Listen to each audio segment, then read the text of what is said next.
Music is haram.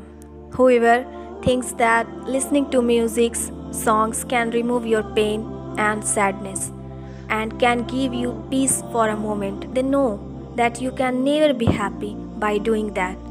Because when you are sad, you play some heartbreaking, stupid sad songs, and it makes you double sad. You find each and every lyrics of songs talking about you, your pains, and then you will start crying. That's why it's not a remedy, it's a disease. Hence, always remember that अंधेरों को अंधेरों से मिटाया नहीं जा सकता.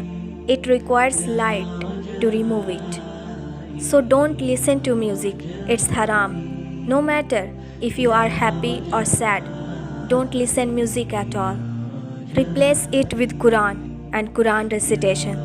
It's that light which will remove all the darkness, sadness from your heart and rebuild your broken parts and raise enthusiasm in your life again. Jazak Allah. अगर आपको ये वीडियो पसंद आए तो अपने सोशल मीडिया नेटवर्क्स पर लाजमी share करें और चैनल को सब्सक्राइब करके बेल आइकन पर क्लिक करना ना भूलें। शुक्रिया।